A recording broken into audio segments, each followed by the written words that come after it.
नमस्कार दोस्तों, मैं डॉक्टर सौरभ जैन। मैं यूरोलॉजिस्ट और किडनी ट्रांसप्लांट सर्जन हूँ, professor and head Gandhi medical college Bhopal. दोस्तों, मैं अपने यूट्यूब चैनल पे आपका बहुत स्वागत करता हूँ और हर बार की तरह इस बार भी हम एक इंटरेस्टिंग टॉपिक लेकर आए हैं यूरोलॉजी का। और आज का टॉपिक है वेरिकोसील। वेरिकोसील के कई पेशेंट्स, स्पेशली यंग पेशेंट्स, जब मेरी ओपीडी में आते हैं तो वो डरे हुए होते हैं और वो हमेशा एक मिस इन्फॉर्मेशन के साथ आते हैं। और उनकी इन्फॉर्मेशन का सोर्स क्या होता है? अक्सर उनका कोई ऐसा दोस्त, बैचमेट, क्लासमेट, कलीग जो उनको वेरिकोसील के बारे में समझाता है। और ज़्यादातर ऐसे पेशेंट्स अधूरे ज्ञान के साथ आते हैं। तो उसी कन्फ्यूजन को दूर करने के लिए आज हमने ये वीडियो बनाया है। तो सबसे पहले हम समझते हैं कि वेरिकोसील होता क्या है। तो जो मेल्स में टेस्टिस होते हैं उनके अंदर टेस्टिकुलर आर्टरी ब्लड लेकर आती है। वहाँ से जो ब्लड हमारे टेस्टिस से वापस जाता है वेंस के थ्रू, उनको गोनाडल वेंस कहते हैं।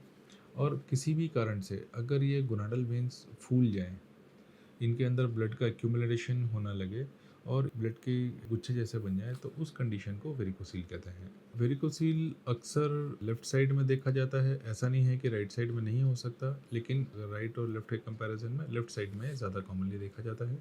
अगर वेरिकोसील राइट साइड में होता है तो फिर हमको और भी कारण जो होते हैं, जैसे कि राइट किडनी में कैंसर या राइट आईवीसी के अंदर थ्रोम्बोसिस, उसको रूल आउट करना पड़ता है। तो इसलिए अक्सर लेफ्ट साइड का वेरिकोसील अपन कॉमनली देखते हैं। जब यह वेरिकोसील नॉर्मली लंबे पेशेंट्स में, दुबले पतले पेशेंट्स में ज़्यादा पाया जाता है। इसका मतलब ये नहीं है कि मोटे पेशेंट्स, छोटे हाइट के पेशेंट्स में यह नहीं पाया जाएगा, लेकिन अक्सर इन पेशेंट्स में ज़्यादा देखने को मिलता है। वेरिकोसील का कारण क्या है यह तो एग्जैक्टली नहीं पता, बट कुछ थ्योरीज बोलती हैं कि जो हमारी वेन्स हैं, जो टेस्टिस से ऊपर की तरफ, हार्ट की तरफ ब्लड को वापस लेके जा रही हैं, उनको एक बहुत लंबा कॉलम, करीब 20 से 25 सेंटीमीटर का कॉलम ट्रैवल करना पड़ता है, तब जाके वो एक मेजर वेन के अंदर ड्रेन करती हैं, या तो रीनल वेन के अंदर या आईवीसी के अंदर ड्रेन करती हैं वो। और ग्रेविटी के कारण यह ब्लड वापस ना आ जाए, तो उसलिए इन वेन्स के अंदर वाल्व्स होते हैं जो कि वन डायरेक्शनल वाल्व होते हैं। यह वाल्व्स नीचे से ब्लड को ऊपर तो जाने देते हैं, लेकिन ऊपर से ब्लड को वापस रिवर्स नहीं आने देते हैं और उसको ब्लॉक कर देते हैं। तो इसके कारण नॉर्मली किसी भी मेल्स के अंदर वेरिकोसील नहीं पाया जाता। लेकिन अगर ये वाल्व्स डिफेक्टिव हो जाएं, यह ब्लड के डायरेक्शन को कंट्रोल ना कर पाएँ और ऊपर से ब्लड वापस नीचे आने लगे ग्रेविटी से, तो वेरिकोसील की कंडीशन डेवलप हो सकती है। And this is one of the theories जो कि प्रपोज्ड है कि वेरिकोसील क्यों होता है, डिफेक्टिव वाल्व्स। और इसके कारण क्या होता है, जो टेस्टिस के आसपास की जो वेन्स होती हैं वो सूज जाती हैं, वो फूल जाती हैं और उनके अंदर गुच्छे जैसा बन जाता है। और जब भी एडवांस स्टेजेस में जब भी पेशेंट्स उनको टच करता है तो उसको ऐसा लगता है जैसे किसी बैग ऑफ वर्म को टच कर रहा है, यानी कि किसी बैग के अंदर हमने कुछ कीड़े रख दिए हैं और वो जब उन कीड़ों को टच करता है तो वही सेम फीलिंग वेरिकोसील में आती है।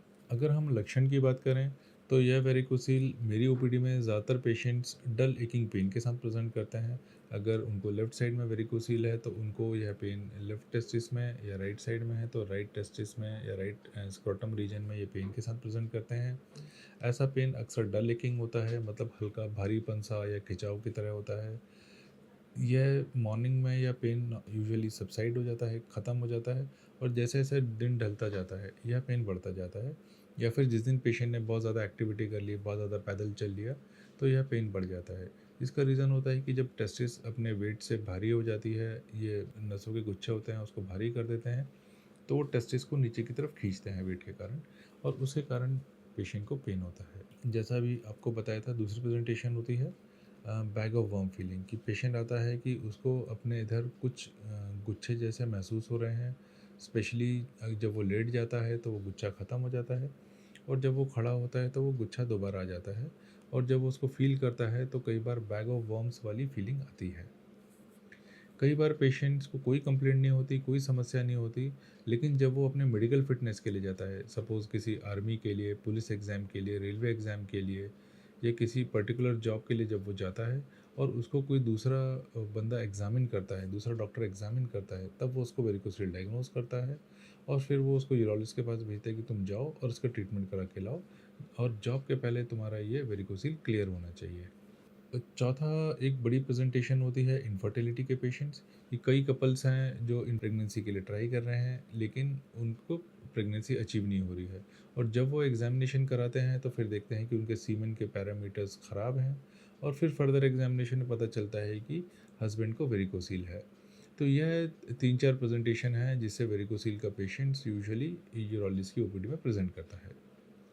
अब अगर हम डायग्नोसिस की बात करें तो वेरिकोसिल का diagnosis is usually clinical diagnosis, यानी कि जब डॉक्टर उसको देखता है, उसको पकड़ता है, फील करता है, पेशेंट्स को खांसी करने को बोलता है, तब वेरिकोसिल का डायग्नोसिस बनता है और उसको कंफर्म करने के लिए अल्ट्रासाउंड यूज़ करते हैं। स्क्रोटम का जो अल्ट्रासाउंड होता है उसके थ्रू वेन्स कितनी डायलेटेड हैं, कहाँ तक डायलेटेड हैं, किस ग्रेड का डायलिटेशन है, वो सब डिसाइड होता है। जब भी किसी पेशेंट्स को वेरिकोसील के साथ डायग्नोस करते हैं तो उसका पहला सवाल ये होता है कि डॉक्टर साहब क्या ऐसी कोई दवाई है जिसको आप लिख दें और मेरा वेरिकोसील ठीक हो जाएगा। तो दोस्तों यहाँ पे मैं क्लियर करना चाहता हूँ कि वेरिकोसील कोई मेडिकल बीमारी नहीं है, यह एक सर्जिकल बीमारी है। अगर हमको वेरिकोसील को ठीक करना है तो उसको ऑपरेशन करके ही ठीक किया जा सकता है। तो क्या इसका मतलब जो पेशेंट्स जिनको वेरिकोसील डायग्नोज हुआ है क्या उन सबको सर्जरी की ज़रूरत होती है? नहीं, ऐसा बिल्कुल नहीं है।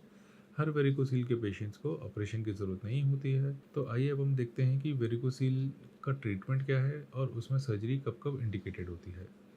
तो जैसा मैंने आपको बताया कि इसकी प्रेजेंटेशन पेन से हो सकती है, किसी जॉब के इंटरव्यू के समय, मेडिकल फिटनेस के समय वेरिकोसील डायग्नोज हो सकता है या फिर इनफर्टिलिटी के पेशेंट्स भी वेरिकोसील के साथ प्रेजेंट कर सकते हैं। तो अगर कोई पेशेंट पेन के साथ प्रेजेंट करता है तो ऐसे पेशेंट्स में यूजुअली उसको सबसे पहले एक स्क्रॉटल सपोर्ट एडवाइस किया जाता है। स्क्रॉटल सपोर्ट यानी कि पुराने समय में जो देसी लंगोटी यूज़ होती थी या फिर मेडिकल सपोर्टर्स आते हैं, जैसे मैं अपनी ओपीडी में टाइनॉर का सपोर्टर यूज़ करता हूँ, या फिर जो अपना फ्रेंची अंडरवेयर होता है, जो कट वाले अंडरवेयर्स होते हैं जो कि एक साइज़ छोटा, वो पेशेंट को एडवाइस करते हैं।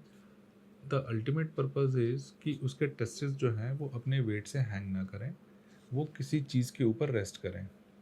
कई बार होता है कि पेशेंट सपोर्टर जब उसको बोलते हैं तो वो जिम वाले सपोर्टर यूज़ करते हैं। अक्सर जिम वाले सपोर्टर वो इतने टाइट होते हैं कि वो टेस्टिस को सपोर्टर और बोन के बीच में क्रश करते हैं और पेशेंट का पेन इनफैक्ट कम होने की बजाय बढ़ जाता है। तो हमारा पर्पस सिर्फ इतना है कि टेस्टिस हैंग ना करे और कपड़े के ऊपर रेस्ट करे। तो आप इन ऑप्शंस में से जिसके साथ भी कंफर्टेबल हैं पेशेंट्स वो चूज़ कर सकता है अपने कंफर्ट के हिसाब से।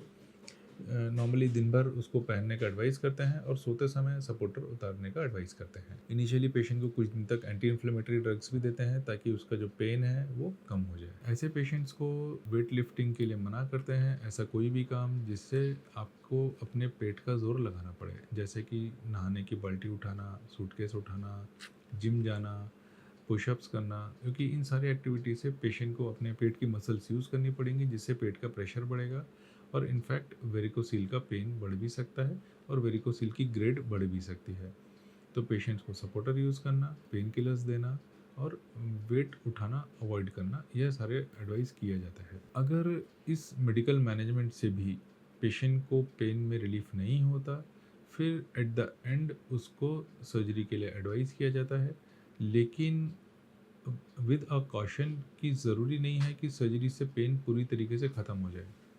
कुछ पेशेंट्स का pain, very small percentage patients ऐसे होते हैं जिनका पेन सर्जरी के बाद भी परसिस्ट कर सकता है।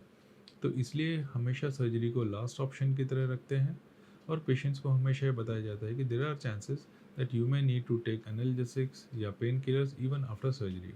सो it is always a possibility और पेशेंट्स को हमेशा ये काउंसल करना चाहिए सर्जरी के पहले। कई बार होता है कि पेशेंट्स मेडिकल फिटनेस की वजह से वो आता है और वेरिकोसील के कारण डायग्नोज होता है। ऐसे पेशेंट्स को नॉर्मली एडवाइस यही होती है कि अगर आपको डेफिनेटली मेडिकल इंडिकेशंस नहीं है वेरिकोसील को ऑपरेट करने की, तो या तो आप इस जॉब में ना जाएं और अगर आपको इस जॉब में जाना है तो फिर उनको ऑपरेट करना पड़ता है ताकि वो जॉब के लिए फिट हो सकें। तीसरी कंडीशन होती है इनफर्टिलिटी की, कि क्या इनफर्टिलिटी, एक कपल है जो कि प्रेगनेंसी के लिए ट्राई कर रहा है और हस्बैंड को इंसिडेंटली वेरिकोसील डायग्नोज हो गया है, तो क्या ऐसे हस्बैंड में वेरिकोसील का ऑपरेशन कर देना चाहिए, ऐसा बिल्कुल भी नहीं है। उस पेशेंट्स का हम सीमेन एनालिसिस करते हैं, वो भी एक बार नहीं, कम से कम 2 से 3 बार करना पड़ता है। और अगर हर सीमेन के टेस्ट में वेरिकोसील के फीचर्स मिल रहे हैं, जैसे कि स्पर्म की मोटिलिटी कम हो जाना, स्पर्म के काउंट कम हो जाना और स्पर्म की मॉर्फोलॉजी भी अफेक्ट होना, स्पर्म कैसा दिख रहा है वो एबनॉर्मल होते जाना, अगर ये 2 से 3 सीमेन एनालिसिस के अंदर कंसिस्टेंटली ऐसी पिक्चर मिल रही है और अगर यूरोलॉजिस्ट को लगता है कि यह पिक्चर उसके वेरिकोसील के कारण है, तब फिर वेरिकोसील की सर्जरी पेशेंट को एडवाइस की जाती है। तो सर्जरी के भी अलग अलग तरीके होते हैं, आई थिंक वो हम अगले वीडियो में डिस्कस कर सकते हैं। तो आई होप दोस्तों ये वेरिकोसील का एक ओवरऑल व्यू था जो कि आपको समझ में आया होगा, और अगर आपको ये पसंद आया तो मेरे चैनल को लाइक एंड सब्सक्राइब करें। Thank you.